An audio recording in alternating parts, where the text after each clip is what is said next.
Om Namo Venkatesaya. Welcome back to our channel. ఈరోజు video ఏంటంటే వసంతోత్సవంలో పాల్గొన్న వారికి ఏం కలుగుతుందో మీకు తెలుసా అని పెట్టా కదండి. అదేంటనేది ఈ వీడియోలో తెలుసుకుందాం. అలాగే స్వామివారి యొక్క వసంతోత్సవం చూస్తూ వాటి గురించి చెప్తాను. ఈ వీడియోలో తప్పకుండా చూసి ఆ స్వామివారి యొక్క ఆశీస్సులు మీ అందరూ పొందాలని కోరుకుంటున్నాను. ముందుగా అయితే నా వీడియోని చివరి వరకు చూసి దయచేసి లైక్ చేయండి. మీరు లైక్ చేయడం వల్ల ఈ వీడియోలు మరికొందరికి వెళ్తాయి కాబట్టి దయచేసి లైక్ చేయండి. ఇక్కడ చూసినట్లయితే శ్రీదేవి భూదేవి సమేత స్నపనమూర్తులను వేంచేపు చేసి స్వామివారికి అభిషేక కార్యక్రమాన్ని ఈ వసంత మాసంలో వసంతాలతో అభిషేకం చేస్తాం. విశేషంగా చేస్తూ ఉంటారు. వసంతోత్సవాలని పేరిట తిరుమలలో చేస్తూ ఉంటారు. 3 రోజుల పాటు. మనం ఒకరోజు పాటు స్వామివారికి వసంతోత్సవాన్ని చేయటం జరుగుతుంది. ముందుగా ఆకాశగంగా జలం నుండి తీసుకువచ్చిన నీటితో ముందుగా శుద్ధోదక స్నానాన్ని చేస్తారు. ఆ తర్వాత పాలు, పెరుగు, తేనె, కొబ్బరి నీళ్ళు, పసుపు, గంధముతో అభిషేకం చేస్తూ ఉంటారు. ఈ వీడియో చూస్తూ నేను చెప్పే విషయాన్ని గమనించవలసిందిగా కోరుకుంటున్నాను. ఈ వసంతోత్సవాలు ఎందుకు చేస్తారు అంటే కనుక దేశమంతా ఇప్పుడు ఎండాకాలం కదండి. ఎండలకు ఉపశాంతి కోసం, స్వామికి ఉపశాంతి కోసం కాదండి, అది మన ఉపశాంతి కోసం స్వామి ఈ సంవత్సరం ఎండలు కొంచెం తగ్గించేలాగా చూడు స్వామి అంటూ మనం ప్రార్థిస్తూ స్వామికి ఈ అభిషేకాన్ని అయితే చేస్తాము. అదేవిధంగా మన శాంతి నిలయంలో కూడా వేయించేసి ఉన్న శ్రీ వెంకటేశ్వర స్వామి వారి యొక్క సన్నిధిలో కూడా అదే విధంగా చేయటం జరిగింది. స్వామివారు వెనక వైపు మనకి దర్శనాన్ని ఇస్తున్నారు. ముందు శ్రీదేవి భూదేవి సమేత శ్రీమల స్నపనమూర్తులు మనకు అనుగ్రహిస్తూ ఉన్నారు. అభిషేక సేవ అందుకుంటూ ఈ వసంతోత్సవము తిరుమలలో ప్రతి సంవత్సరం వసంత మాసంలో జరుగుతూ ఉంటాయి. చాలా విశేషంగా ఈ అభిషేకం జరుగుతుంది 3 రోజుల పాటు. మొదటి రోజు శ్రీదేవి భూదేవి సమేత మలయప్ప స్వామివారు వేంచేసి స్నపనాన్ని అందుకుంటారు. రెండవ రోజు కూడా శ్రీదేవి భూదేవి సమేత శ్రీ వెంకటేశ్వర స్వామివారే స్నపన తిరుమంజనాన్ని అందుకుంటారు. ఈ రెండో రోజు ఏమిటంటే బంగారపు రథోత్సవం కూడా ఉంటుంది. అలాగే మూడవ రోజు శ్రీదేవి భూదేవి సమేత మలయప్ప స్వామివారు మరియు సీతారామ లక్ష్మణ ఆంజనేయ స్వామివారు మరియు గోదాకృష్ణులను వేంచేపు చేసుకుని అక్కడ ముగ్గురికి కూడా ఏకకాలంలో అభిషేకం చూడటం కన్నుల పండుగ. ఆ రోజు చాలా బాగుంటుంది. ముగ్గురు కలిసి అభిషేక సేవను అందుకుంటూ ఉంటూ మనందరికి కూడా కనువిందు చేస్తారు. ఆ రోజు ముగ్గురు ఏకకాలంలో అభిషేకం అందుకోవటం విశేషం. ఆ సేవ చూడటానికి కూడా 2 కళ్ళు సరిపోవండి, అంత బాగుంటుందండి ఆ సేవ కూడా. అయితే ఆ రోజు సాయంత్రము ముగ్గురు మూర్తులు కూడా ఊరేగింపుగా 4 మాడా వీధుల్లో విహరిస్తారండి. ఆ దృశ్యం ఇంకా కనుల పండుగ. ముగ్గురికి కూడా సర్వాభరణాలు కూడా అలంకరించి స్వామివార్లందరినీ కూడా అలంకరించి వేంచేపు చేసుకుని ఆ వసంత మండపం నుండి చక్కగా ఆలయ ప్రదక్షిణంగా 4 మాడా వీధులు తిరిగి ఆ తర్వాత స్వామివారు ఆలయ ప్రవేశం చేస్తారు. ముగ్గురు కూడా ప్రవేశం చేయగానే ఈ వసంతోత్సవాలు ముగుస్తాయి. ఈ కార్యక్రమాలు చాలా అంగరంగ వైభవంగా జరుగుతూ ఉంటాయి ఈ 3 రోజుల పాటు కూడా. అయితే మధ్యాహ్నం ఈ 3వ రోజు మధ్యాహ్నం స్వామివారు గర్భాలయం నుండి ముగ్గురు కూడా మూలమూర్తులు రావటం, అంటే ముగ్గురు ఉన్నారు కదండి, ముగ్గురు చక్కగా వేయించేయటం చాలా కనుల విందుగా ఉంటుంది. మంగళ వాయిద్యాలు మోగుతూ ఉండగా స్వామి రాజసంగా కదిలి వస్తుంటే ఎంత బాగుంటుందో అండి.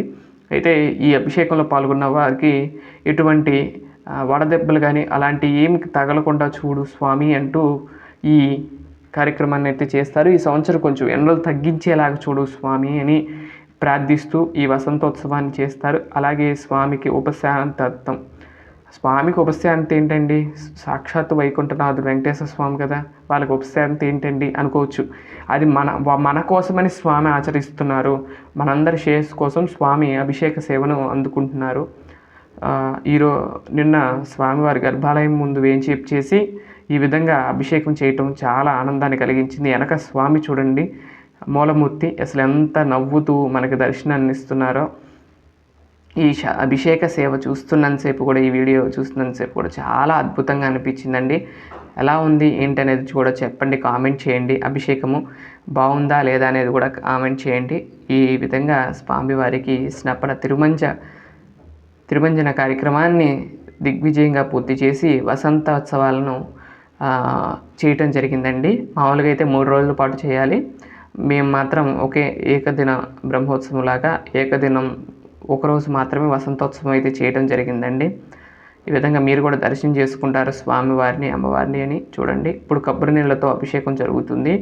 కొబ్బరి నీళ్ళు, ఆ తర్వాత ఇప్పుడు ఇందాకలాగా తేనెతో అయిపోయింది. కొబ్బరి నీళ్ళు, పసుపుతో అమ్మవారి వక్షస్థలంలో ఉన్న వెంకటేశ్వర స్వామి వారి వక్షస్థలంలో ఉన్న మహాలక్ష్మి అమ్మవారికి హిరణ్యము అంటే పసుపుతో అభిషేకం జరుగుతుంది, చూసి ఆనందించండి. ఆ తర్వాత శ్రీదేవి అమ్మవారికి, భూదేవి అమ్మవార్లు కూడా జరుగుతాయి. చూడండి, స్వామి చిరునవ్వులతో నవ్వుతూ మనకి కనిపిస్తున్నారు. చాలా చిన్న విగ్రహం అయినా సరే చూడండి, ఆ నవ్వు కానీ చాలా బాగా కనపడుతున్నారు.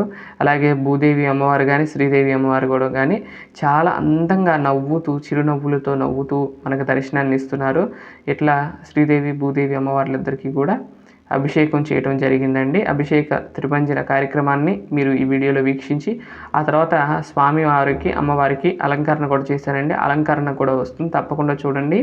అయితే నిన్న సన్నజాజులు తెచ్చామని చెప్పే కదండి, విరజాజులతో చక్కగా ఒక పువ్వు మధ్యలో ఒకటి గుచ్చి చక్కగా చిన్న మాలలు అట్లా వేస్తే స్వామివార్లు, అమ్మవార్లు ఎంత బాగున్నారోనండి. ఈ వీడియోలో చూడండి, వారిని కూడా ఎంత నిండుగా ఉన్నారో మీరే చూసి ఆనందించవలసిందిగా కోరుకుంటున్నాను. ఈ వీడియో ఎలా ఉంది ఏంటనేది కూడా కామెంట్ చేయండి. పసుపుతో అయిపోయినాక మళ్ళీ శుద్ధ జలంతో అభిషేకం చేసి ఆ తర్వాత గంధంతో అలంకరించాను. చూడండి, స్వామి చూడండి ఎలా ఉన్నారు, చక్కగా ఒక స్వెటర్ వేసుకుని చక్కగా దర్శనం ఇస్తున్నట్టుగా ఉన్నారు. ఆ తర్వాత ఇలా మల్లెపూలు కాగడా మల్లి వేస్తే చూడండి, విరజాజులు మాల వేస్తే ఎలా ఉన్నారో చూడండి స్వామి. ఈ పూలను మాత్రం మర్చిపోతూ ఉంటాను పేర్లు అనేవి, సన్నజాజి, విరజాజి అని అంటారు కానీ అవి మర్చిపోతూ ఉంటాను ఎప్పుడు కూడా. ఆ పూలను ఏమంటారో కూడా తెలీదు. అయితే వాటిని ఒక పువ్వు మధ్యలో ఒకటి గుచ్చి ఆ విధంగా వేయటం జరిగింది. కానీ మల్లెపూలు ఉంటే ఇంకా బాగుండేదండి, ఒకదాన్ని గుచ్చి ఒక దాంట్లో ఒకటి గుచ్చితే బాగుండేదేమో. అయితే ఈ విధంగా అభిషేకం అంతా పూర్తయిన తర్వాత ఈ విధంగా ఆ మాల అయితే వేశాను ముగ్గురికి కూడా. చూడండి ఎంత బాగున్నాయో చూడండి, నిండుగా ఆ పూలన్నీ అలంకరించుకుని స్వామి మనకు దర్శనాన్ని ఇస్తున్నారు. శ్రీదేవి, భూదేవి సమేత శ్రీ వెంకటేశ్వర స్వామి వారు ఈ విధంగా మనకి దర్శనాన్ని ఇచ్చారండి. ఎలా ఉన్నారు ఏంటనేది కామెంట్ చేయండి, నేనైతే చూస్తాను తప్పకుండా. స్వామివారి అభిషేకం ఎలా జరిగింది ఏంటనేది కూడా కామెంట్ చేయండి. మీకు గనక ఈ వీడియో నచ్చినట్లయితే లైక్ చేయండి, షేర్ చేయండి, సబ్స్క్రైబ్ చేయండి. చూసారా, ఆ దివ్యమంగళ నీరాజనాలు అందుకుంటున్నారు స్వామివారు.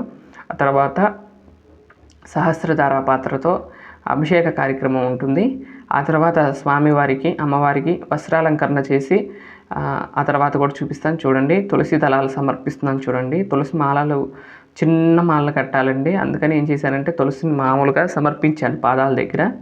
తర్వాత అది కొంచెం చూసారా, సహస్రధారా పాత్రతో పోస్తుంటే స్వామి చిరునవ్వులు నవ్వుతూ ఆ వర్షం ఎలా పడుతుందో అలా పడుతుంది కదండి, ఆ దార అనేది వర్షం ఎలా పడుతుందో అలా పడుతూ ఉంది.